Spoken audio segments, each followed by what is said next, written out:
परब्रह्मणे नमः। श्रीमद्भगवद्गीता अथ द्वितीयोऽध्यायः साङ्ख्ययोगः। संजय उवाच तं तथा कृपयाविष्टम् अश्रु पूर्णाकुलेक्षणं विषीदन्तमिदं वाक्यम् उवाच मधुसूदनः। श्रीभगवानुवाच कुतस्त्वाकश्मलमिदं विषमे समुपस्थितम् अनार्यजुष्टमस्वर्ग्यम् अकीर्तिकरम् अर्जुन। क्लैब्यमास्मगमः पार्थ नैतत्त्वयुपपद्यते क्षुद्रं हृदय दौर्बल्यं त्यक्त्वोत्तिष्ठ परन्तप। अर्जुन उवाच कथं भीष्ममहं सङ्ख्ये द्रोणं च मधुसूदनः इषुभिः प्रतियोत्स्यामि पूजार्हा वरिसूदन।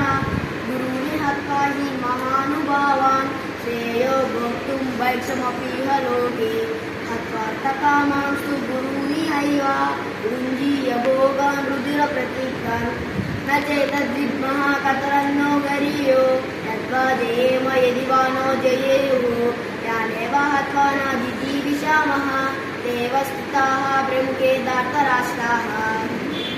कार्पण्यदोषोपहतः स्वभावः पृच्छामि त्वां धर्मसम्मूढचेताः यच्छ्रेयस्यान्निश्चितं ब्रूहि तन्मे शिष्यस्तेऽहं चादिमान् त्वां प्रपन्नं न हि प्रपश्यामि ममापनुद्यात् यच्चोकमुच्चोषणमिन्द्रियाणाम् अवाप्य भूमा वसपत्नमृद्धं राज्यं सुराणामपि चाधिपत्यं।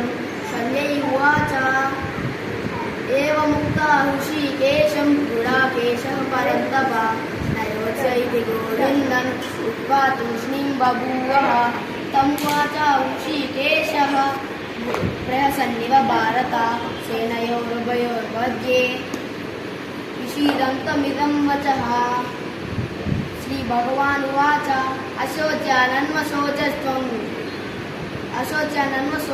प्रज्ञावादाञ्च भाषसे गतासु न गतासु च नानुशोचन्ति पण्डिताः न त्वेवाहं जातुनाशं न त्वं नेमे जनाधिपाः न चैव न भविष्यामः सर्वे मयमतः परं देहिनोऽस्मिन् यथा देहे कौमारयौवनं जरा तथा देहान्तरप्राप्तिः धीरस्तत्र न मुह्यते मात्रा स्पर्शस्तु कौन्तेय शीतोष्णसुखदुःखदाः आगमापायिनो नित्यः तथा तां स्थितिक्षस्व भारत।